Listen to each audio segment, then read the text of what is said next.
Aw. Hello, ladies, gentlemen, and everything in between.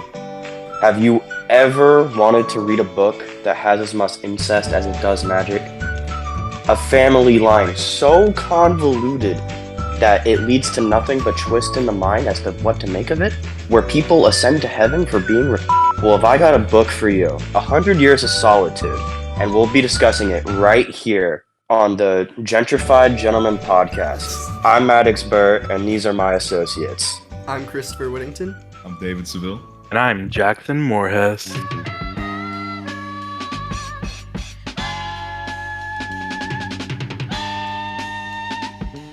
Now it's time for me to read off every single f***ing buen dia. Do you just want to do like a just like wrap them off just like that? I'm gonna have to like pull out as much like Eminem as I can out of like I need to harness like white boy energy. I mean, you got what? 1, 2, 3, 4, 5, 6, 7. Dude, don't even count. Don't Eight, even nine, count. 10. Don't even. Please don't count. I don't- That wasn't even half.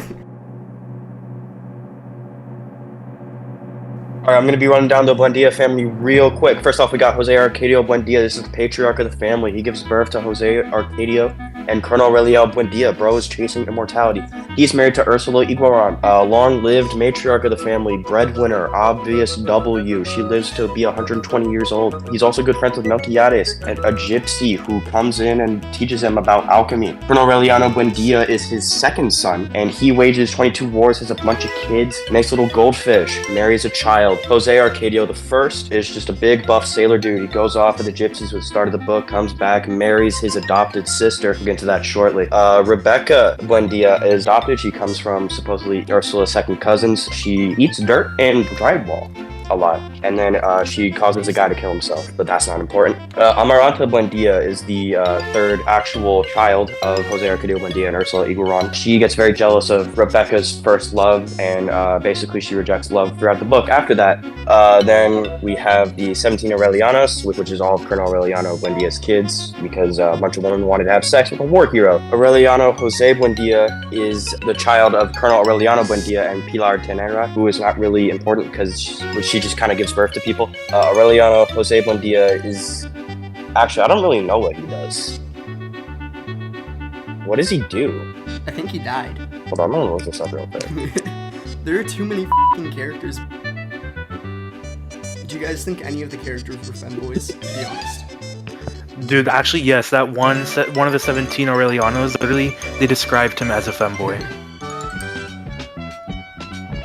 Okay, so Aureliano Jose Buendia, he liked Amaranta, I'm not actually quite sure, but he goes off with Colonel Aureliano Buendia for a little bit. Arcadio is the child of Jose Arcadio Buendia and Pilar de Nenra.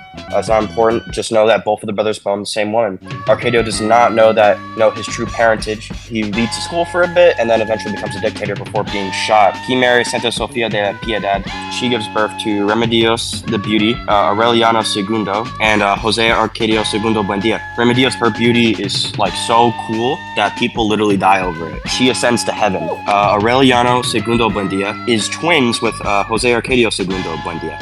And they're twins, they're interlinked at all times. Aureliano Segundo Buendia goes on to be like this really like gluttonous man, and like he has a relationship with a woman that he's not married to named Petrocotes, and they run like a raffle ticket thing with farm animals together. But he marries Fernanda del Carpio, who is this very beautiful woman that he meets during a festival, who's a very strict Highland aristocrat. Aureliano Jose Arcadio Segundo Buendia is basically, he goes and studies in Melquiades' workshop like most of the Aurelianos before him. Fernanda and Aureliano Segundo gives birth to Jose Arcadio Buendia IV, Renata Remedios, otherwise known as Meme, and Amaranta Ursula Buendia. Jose Arcadio Buendia IV is sent off to be a priest, comes back, fucks kids, then is killed by kids.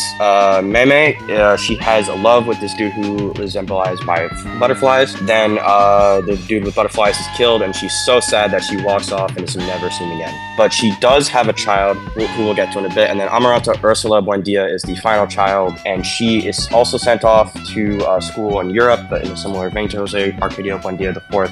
And she marries Gaston, and then they come back towards the end of the book to Macondo. Aureliano II is the child of Meme and her lover, and he sets up shop in Melquiades' workshop and is alone for the decent portion of the last act of the book. Then eventually Amaranta Ursula Buendia comes back, and he loves her, and they have sex, and they have a pigtailed baby. Gaston leaves them. Amaranta Ursula Buendia dies in childbirth. Aureliano III has a pigtail. They cut it off. The baby's dead, and then Aureliano II kind of goes off, and the book ends. All right, I think I want to start this general discussion off with the connecting it to the main title of the book.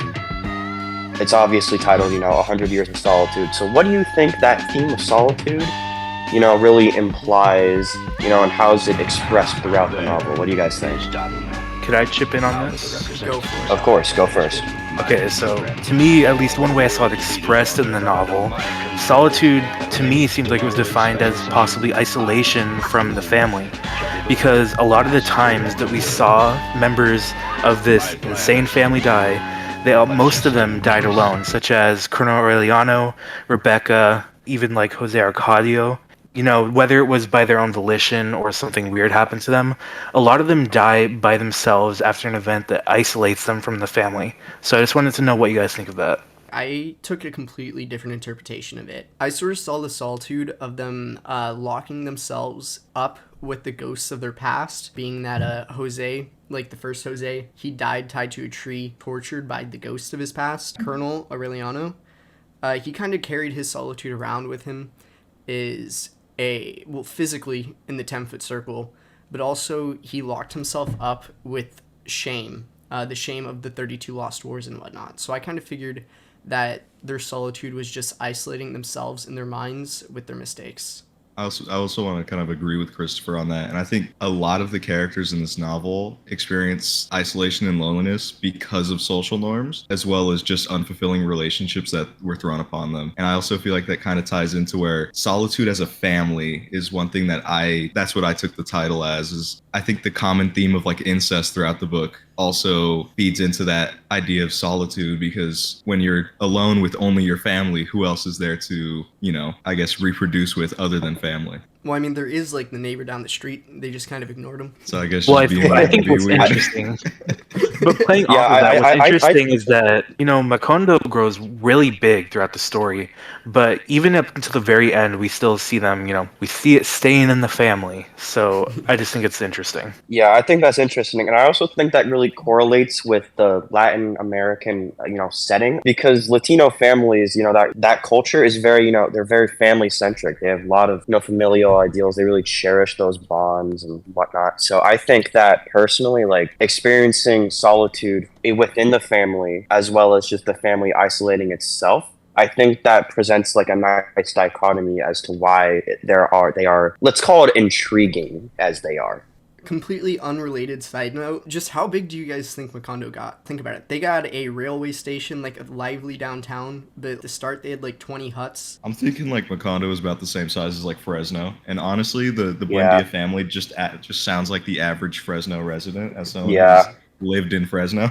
As someone who's visited Fresno, I can confirm it's Fresno sized, so it's probably relevant to the Civil War and whatnot, just because dominant position within the greater swamp area. Real quick, Jose Arcadio Buendia, the patriarch of the family, is a main contributor in where I found solitude, just because of him being, for lack of a better term, just so weird to the rest of the community, and him just being an outcast kind of ties into this idea where it's just when you go against the grain, you're all alone. That's interesting, because he's also conversely the founder of Macondo. He's very integrated within the general structure. He's very well respected. And even after he's gone insane for years, when he eventually dies, the streets are filled with flowers. People very much respected him. He even made peace when the new governor came in and whatnot, despite his age. So I believe personally that presents a very interesting dichotomy. Actually, I want to bring this up. I noticed that with each incursion of the outside world, it was worse than the last, because when they started, the outside world first started invading, first the Catholic Church, then the war, foreigners, the life that they had was being destroyed. and the place was becoming unrecognizable to the founders. They were at one point stated to be like the most dominant family in the entire place, and then over time they just kind of faded away into nothingness as Macondo became more of a stranger to its founding ideals. Because we could try and tie that to the way that Jose, like the first one, he was weird, but early on in the book, I don't remember him being alienated like he was later. Actually, going off of what you said, Chris, I think it's interesting when you put it like that the book is titled 100 Years of Solitude, because if it's referring to Macondo, if anything, it's the opposite. It's the story of how it grew out of solitude, or how it was approached by all these people and changed completely. I think it carries multiple meanings, honestly. Yeah, there's a Because- lot of different like correlating points, I think. Like you have the community of Macondo, then you have the family itself, and you have the various ways it's expressed between all the different members of the family. Then I want to ask you in particular, Maddox, do you think in this book do you think solitude is portrayed as a negative thing or a positive thing or something in the middle? I think it's honestly exclusively portrayed as a negative thing. I think I it is can't too. really muster any sort of idea to showcase when community and whatnot wasn't valued at a higher place than as opposed to solitude, being valued. I mean, Aureliano II, right? The last Buendia, he locks him inside of his workshop, and he stays there for years and years and years, just until eventually Amaranta Ursula, second to last Buendia, comes back, and then they eventually, that solitude leads to them, ending the bloodline. For those who were upset or concerned by, or maybe familiar with the scenario I just presented between Amaranta Ursula and Aureliano II, I'd like to give you a word from today's sponsor, Doppelbanger, to make sure you and your sibling doesn't end up twinning in bed. So in this book, there's a lot of incest, and that's why I want to bring up this product, really, really get it out there. Doppelbanger is a new startup ancestry finding product that can help one make sure you and your sibling don't end up twinning in bed.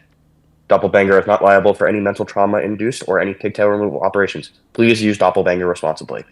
That I'm was so wonderful. glad Doppelbanger can now pay off my pigtail removal You know with what? that ad money. Please, But please use code Gentrified Gentlemen. Use code code Gentrified Gentlemen in the 15% Use off. code 100 Years of Jose. Yeah, 100 Years of Jose. That'd be great. 100 Years of My Jose. paycheck. But just to hop away from that whole cacophony, I want to kind of talk about religion in the context of this book. And as someone who studies a lot of Catholic and Protestant texts, I think this book was very interesting for me to read from that, lens. And so many of the fundamental biblical stories are referenced in 100 Years of Solitude, and some of the characters can be interpreted as allegories of significant biblical personalities. The origin of Macondo and its first Edenic days of purity are described in the narrative, which continues until its catastrophic end with a purifying flood in the middle.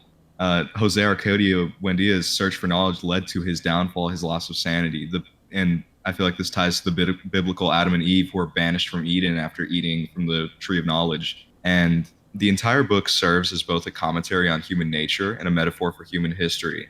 On the one hand, their narrative, when applied to fictional characters in the Buendias, invokes a great deal of melancholy. The Buendias, however, personify loneliness and inescapable tragedy, as well as the elusive promise of happiness, as described in the Bible. In the Bible, which, I don't know if you guys have ever actually gone through and read it, but a lot of the stories told throughout I have not. are meant to be taken in as metaphor. And what I believe is that it's philosophy for the common folk, right?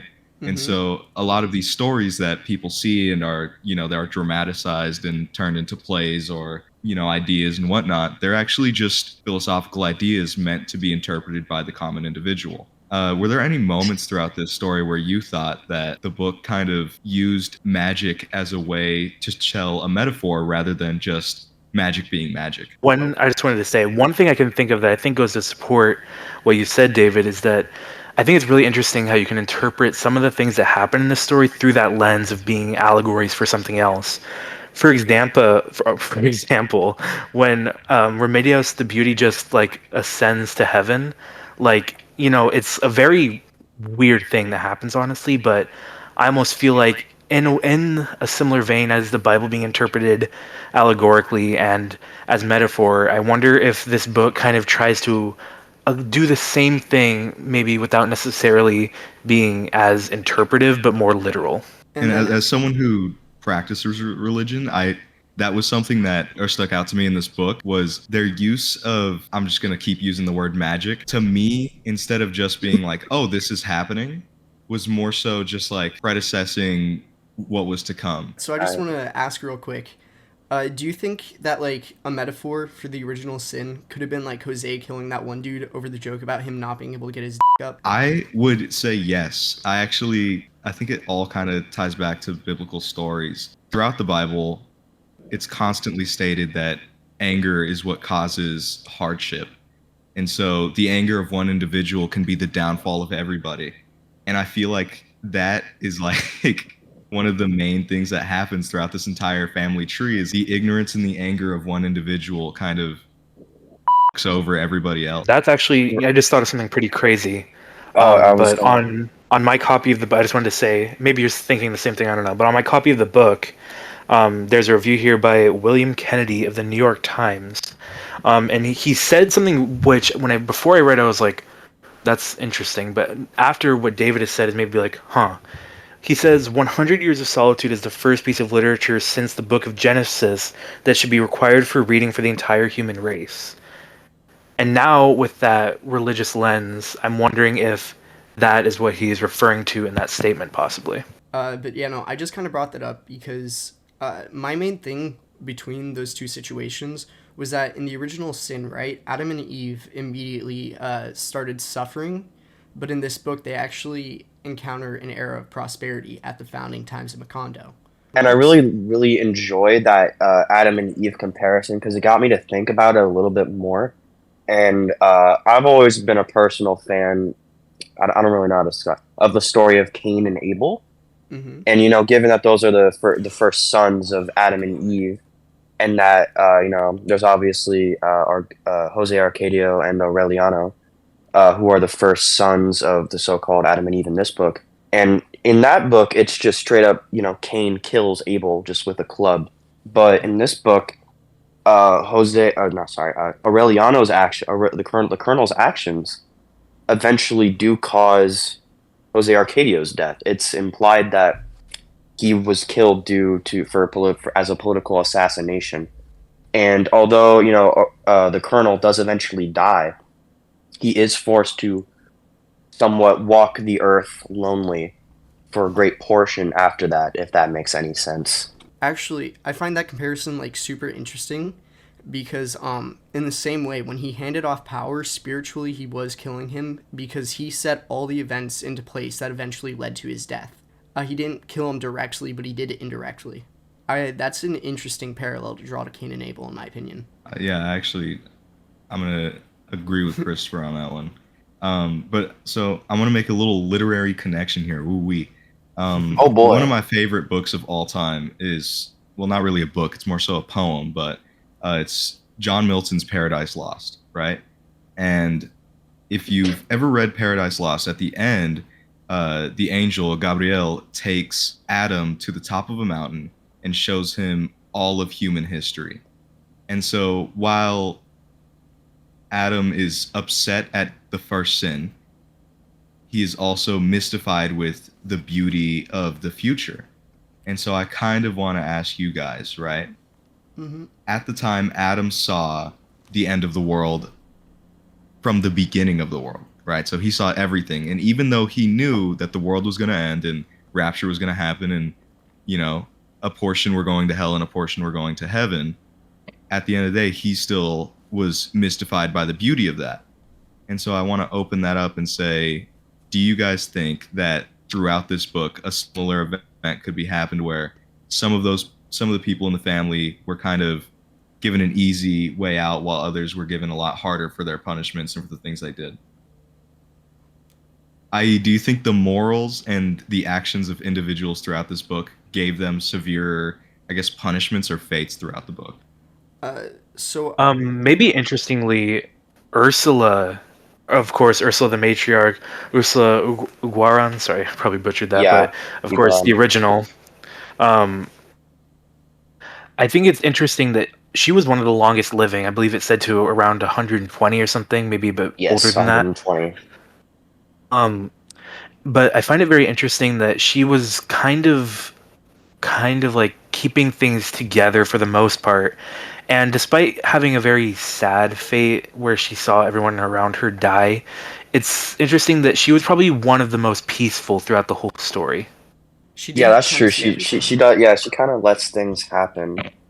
Okay. So David, being this whole overlapping lens of religion, it contrasts with like the conclusion I drew. So I just want to ask you, what was your main takeaway about the book? I kind of saw this whole book as just a very simplified and very like narrowed in view of what the Bible puts out as the story of the beginning of time, right? Mm-hmm. And so, like I've said before, a lot of the like fundamental biblical stories are referenced, and the characters in the Bible are allegorically kind of spread out throughout the book as other individuals, right? And so I feel like with the ending of this book, where you know we kind of have this like reboot where everyone's gone, everyone's dead pretty much, and all of Macondo is flooded over. That kind of reminds me of Rapture, where at the end of Rapture, everybody who has gone to heaven will ascend, and those that are not going to heaven will stay on the earth, and floods will consume them and pull them into the depths of hell. My main takeaway, like ignoring the little end bit, is that those who forget history are doomed to repeat it. And my single biggest reason for this was whenever Jose Arcadio Buendia, when he went like bad shit and he was raving about how like, oh, every day's Monday, everything is the same, nothing changes. Yeah. I'd like to bring up that he was the only person throughout the entire book who made an active attempt to remember history as it was and not hide in it, shame, or romanticize it. And the example for that would be like whenever the village forgot during the insomnia plague, and then they also forgot during the banana plantation massacre. There was only one person who remembered the banana plantation massacre, and they didn't believe him. But then contrast that to the insomnia plague, and Jose made a machine to like write down their history as it was. And in that process, he tried to break down the cycle of forgetting history, and symbolically he broke down his familial home, the product of his first mishap, the source of his curse. And subsequently, he was tied to a tree where he spent the rest of his life unable to escape the ghost of his past. So I think that the single biggest theme in this book was those who forget history are doomed to repeat it. My interpretation, like kind of like how you were just saying, definitely like falls in the middle. Like I can see how both religiously and just literally, not repeating the mistakes of the past, while also like all of these, like I can definitely see how the lines are drawn there. Um, One thing I did want to point out, which was what something Chris mentioned. He talked about the labor union massacre, and one thing I wanted to point out about that is that Gabriel Garcia Marquez, the author of the book, he wrote about that massacre. All the people in the town square getting shot down by miniguns on the roofs, I believe. That was an event that actually took place in his hometown when he was 6, quite literally. Yeah, I definitely think that the child that was saved in that scene is probably like a symbolism for him. But I think I agree with everything that was previously stated in my own personal thoughts. But I just wanted to add on that this was probably very much intent by the author. But I view this whole book as just an allegory for the development of South America, and how that has progressed over time. It starts out as this lush, wonderful, untamed, very magical and mystical sort of area. As things start to settle down, things look good for a while until eventually uh, political divisions bring about rebellion and civil war, and that engulfs the whole region. Normalized violence is a very prevalent thing throughout the book. And I think looking at this book through both a religious aspect and also just like looking at it through a logical aspect and just looking at it historically everywhere, like there's a lot to learn from this book depending on what lens. I I don't think there's any singular way to interpret this book, especially towards the ending, which I think is a great way to say that I think it's time to leave this podcast behind. Kind of approaching the time limit. You guys Well, there's one conclusion I think we can all agree on. Don't have sex with family members. True. All right, do you guys want a kid with a pigtail? I didn't think so. We're gonna call him Piggy. Porked up. Porked up is white boy. crazy. Porked up? I'm porked up right now. No. Okay, you better sign us off, Matt. I'm hogging my Let's sign off Maddox immediately. Maddox after continuing the bit. Okay. That was, yeah. This is that was good. No, that was good. That was good. That was the first episode of 100 Years of Jose. We're signing out. Peace.